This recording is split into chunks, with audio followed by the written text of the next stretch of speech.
Hello tout le monde, j'espère que vous allez tous très bien et je suis ravi de vous retrouver. Vous aimez les films d'horreur? Vous aimez les films d'horreur qui font vraiment peur, qui sont malsains ou qui vous mettent mal à l'aise?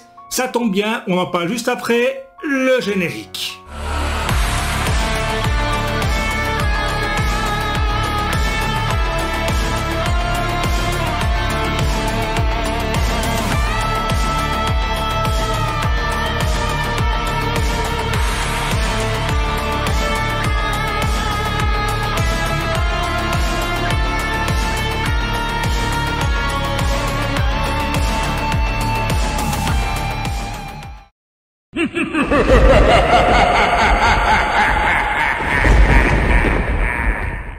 Pour changer, je suis accompagné de mon pote Maccabée. Hello les mortels, vous êtes prêts à flipper à mort avec une petite sélection parfaite pour Halloween?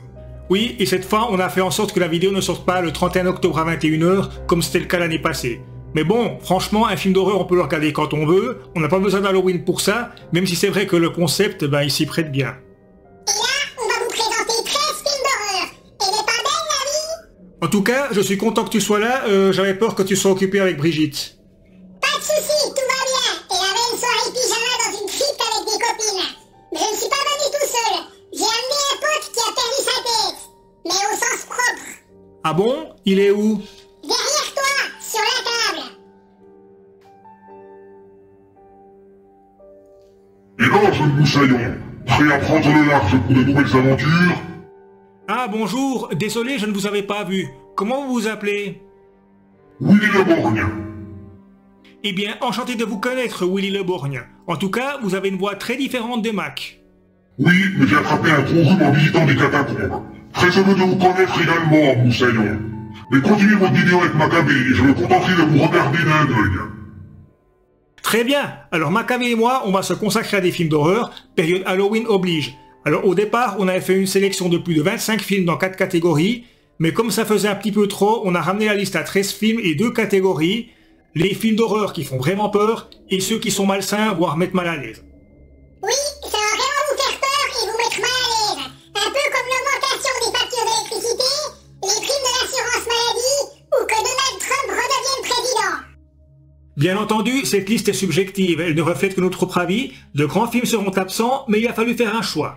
Alors je remercie mon pote Dada pour son aide, j'aurais pu oublier certains films sans son aide, même si j'ai vu tous les films qui seront listés. C'est génial! D'ailleurs, n'hésitez pas à laisser un commentaire et donner votre avis sur cette sélection. Ultime précision, certains films que je vais vous présenter, ils sont très graphiques, et certains passages ne sont clairement pas destinés à un jeune public ou à des personnes sensibles.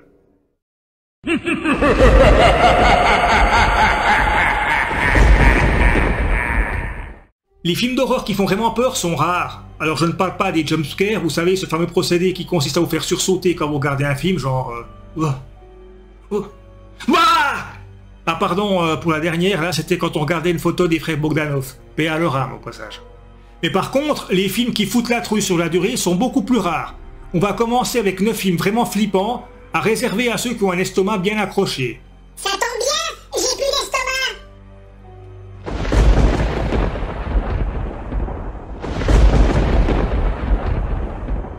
On va commencer avec mon film d'horreur préféré, un film culte et un must absolu que j'ai facilement vu une vingtaine de fois, The Thing, aussi appelé La Chose. En Antarctique, des chercheurs recueillent un chien en apparence inoffensif qui était poursuivi par un hélicoptère. Mais le chien est en fait une forme de vie extraterrestre qui peut prendre la forme de qui elle veut. Dès lors, le soupçon s'installe entre les membres de l'équipe. Où se cache la créature? Qui habite-t-elle? Un combat à mort s'engage. Dans le genre terreur paranoïaque, ce film est un must. Mais si ce huis clos angoissant a pris le statut de film culte, c'est aussi à cause des effets spéciaux. Rob Bottin a réalisé un travail incroyable, ça n'a pas pris une ride et les effets spéciaux et transformations du monstre sont très gore et effrayants. À voir ou revoir sans modération, The Thing, c'est un scénario, une mise en scène et des acteurs en béton, avec une bande son angoissante et un monstre terrifiant.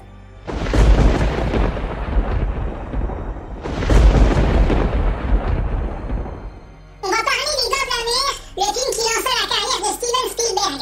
Pour ceux qui se demandent pourquoi on parle de ce film, je vais d'abord rappeler le pitch. Martin Brody, chef de police, vient d'emménager avec sa famille à Amity, une station balnéaire. Quelques jours avant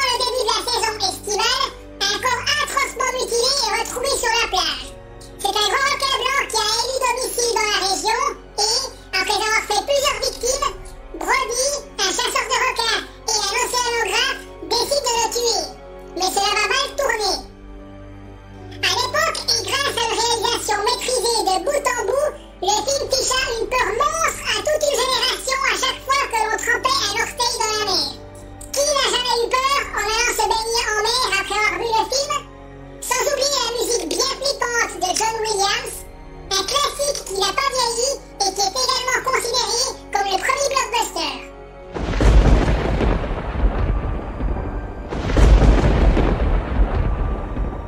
Considéré par beaucoup comme le film le plus terrifiant de tous les temps, c'est L'Exorciste.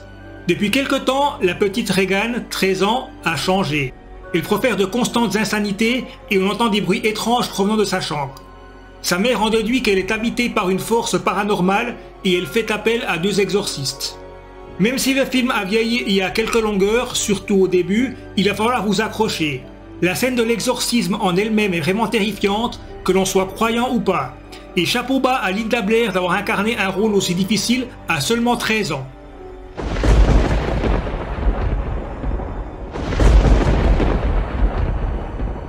Voici le film le plus rentable de l'histoire, puisque avec un budget minuscule de 60 000 $, il a rapporté près de 250 millions. Ce film, c'est le projet Blair Witch. En 1994, 3 étudiants en cinéma disparaissent dans une forêt du Maryland au cours d'un reportage sur la sorcellerie. Un an plus tard, on retrouve le film de leur enquête et on découvre les événements auxquels ils ont été confrontés. Ce found footage, filmé caméra à l'épaule et rappelant par certains côtés Cannibal Holocaust, qui est un précurseur du genre, ce faux documentaire développe une ambiance de plus en plus anxiogène, même s'il ne se passe pas grand-chose. Mais le dernier quart d'heure, surtout lorsqu'il pénètre dans la maison, fait vraiment peur.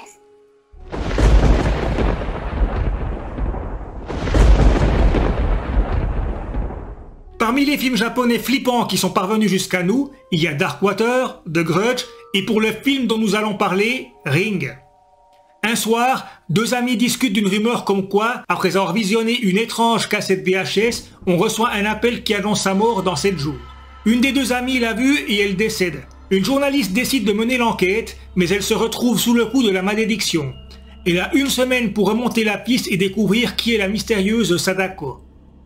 Comme Darkwater et The Grudge, Ring a eu droit à son remake américain sous le nom Le Cercle. Mais Ring est bien plus oppressant et angoissant, avec une peur plus psychologique que visuelle. Et pour les scènes proprement terrifiantes, si je devais en retenir 2, la scène de la télévision et celle du puits sont à glacer le sang.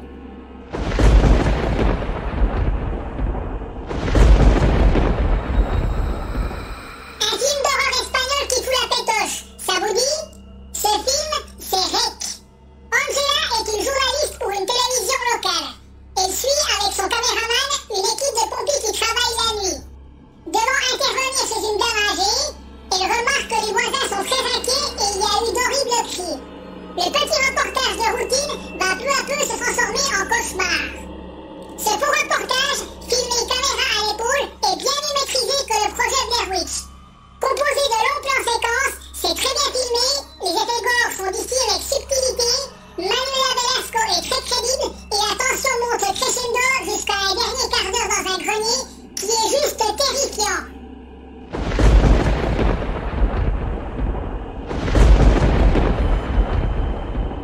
Personnellement, c'est un des films qui m'a le plus fait peur ces 10 dernières années, The Descent. Un groupe de 6 jeunes femmes vont faire de la spéléologie. Une fois dans la grotte, un éboulement bloque la sortie. Tout en cherchant une autre issue, elles remarquent qu'elles ne sont pas seules. Quelque chose de très dangereux les traque. Très bien réalisé par Neil Marshall, oui, ce film britannique m'a vraiment foutu la trouille. C'est viscéral, claustrophobique et oppressant, le danger est partout. Moi qui ne suis pas claustrophobe, je n'ose pas imaginer ce que ressent quelqu'un qui l'est. Et je ne parle même pas de la fin du film qui en a surpris plus d'un.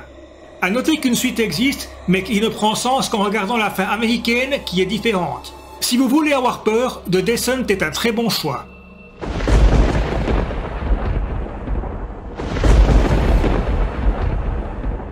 On a beaucoup hésité pour celui-ci, car il fait peu peur et ses 2 suites sont des comédies horrifiques, mais on va parler du premier Evil Dead. 5 étudiants s'installent dans une baraque sinistre en pleine forêt. Là, en mettant en marche un magnétophone, il émet une incantation magique. Cela réveille les forces du mal de la forêt, déclenchant une horreur sans nom. Premier film de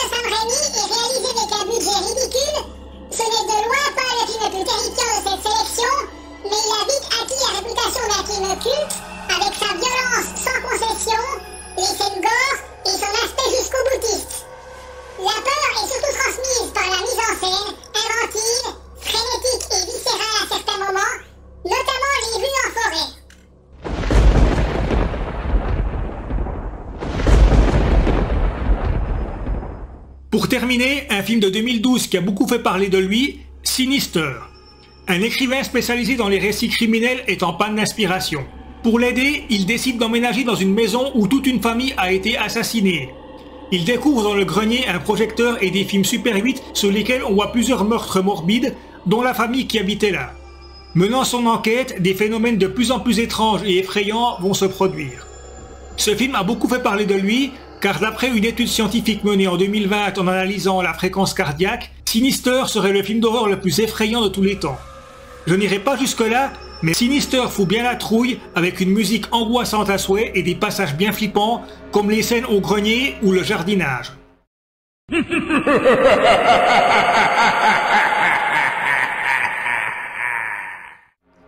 À mon avis, notre sélection de films flippants ne fera pas l'unanimité, et même certains vont se demander pourquoi on a mis Les Dents de la Mer ou Evil Dead à la place de films comme Insidious ou It Follows.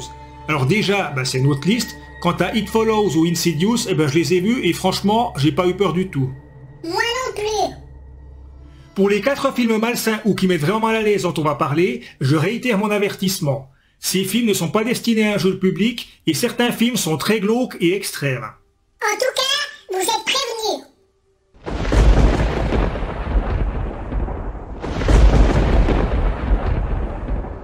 On commence avec un film vraiment extrême, même pour des adultes, Cannibal Holocaust. Une expédition de secours part à la recherche d'une équipe de 3 hommes et une femme qui ont disparu dans la forêt amazonienne, voulant faire un documentaire sur des tribus cannibales. Ils ne retrouveront que les vidéos des journalistes. De retour à New York, ils visionnent les bandes. Le cauchemar commence. Oui, le projet Blair Witch a clairement pompé le pitch de base de Cannibal Holocaust. Mais si Cannibal Holocaust ne fait pas peur, il est par contre ultra malsain et inhumain. Viol collectif, castration, amputation, rien ne nous est épargné. C'est extrêmement gore, 6 animaux ont cruellement été tués pour le film et certaines scènes sont à la limite du supportable, comme la femme empalée sur un pieu ou la scène de la tortue, juste dégueulasse. Censé soi-disant dénoncer la violence dans les médias, Cannibal Holocaust reste à ce jour un des films les plus violents et malsains jamais réalisés.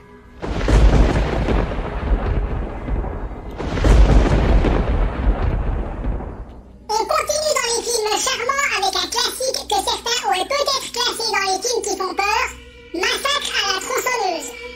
5 amis traversent le Texas à bord d'un minibus. Après avoir pris en stop un vagabond plutôt menaçant, ils s'arrêtent pour faire le plein. Là, ils tombent sur une maison soi-disant abandonnée. En réalité, ils tombent sur une famille de cannibales qui profanent des tombes et érigent des cadavres en totem. Le film, inspiré par Ed Gein, un serial killer nécrophile, n'est pas à mettre entre toutes les mains. Même si, malgré son titre, le film n'est pas gore, il reste extrêmement glauque, morbide et malsain. Pour ceux qui disent que le film fait peur, c'est plus à cause des acteurs au bord de l'hystérie et qui chient de longues minutes. Il est plutôt angoissant, je dirais. Quant au remake, seul celui de 2003 vaut le coup, oubliez les autres.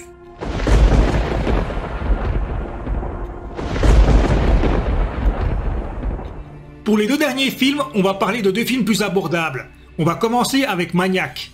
Frank Zito est un homme tourmenté. La nuit, il arpente les quartiers chauds de New York et dès que l'occasion se présente, il tue sauvagement ses proies. Puis, il scalpe ses victimes pour recréer sa mère abusive décédée plusieurs années auparavant. Maniac fit scandale lors de sa sortie. Les meurtres sont particulièrement violents et le film est gore, avec notamment une tête explosée, des scalps et une éviscération. Mais c'est surtout par son atmosphère que le film marque. C'est vraiment malsain, très glauque et poisseux. Et Joe Spinell est juste magistral en psychopathe torturé. On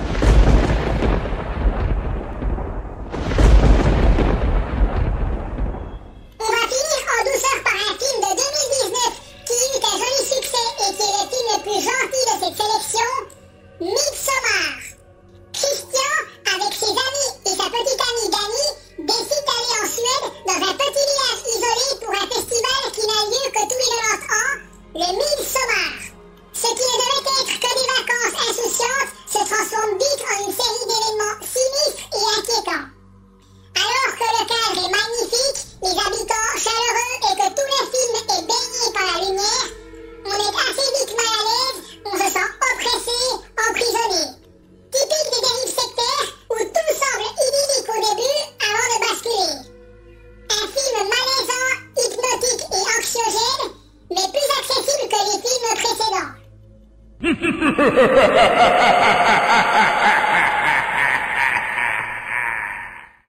Voilà, c'était notre sélection, forcément subjective, de 13 films, idéal pour Halloween ou quand on veut regarder un film d'horreur qui fait vraiment peur ou qui est malsain et mal à l'aise.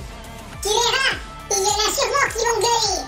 Et bien justement, n'hésitez pas à laisser un commentaire, je serais très curieux de connaître votre avis. En tout cas, c'était sympa votre truc. Merci Willy, on te réinvitera à l'occasion. Pas de soucis. Comme d'habitude, n'hésitez pas à vous abonner, à partager ou à mettre le petit pouce, cela aide pour le référencement de la chaîne.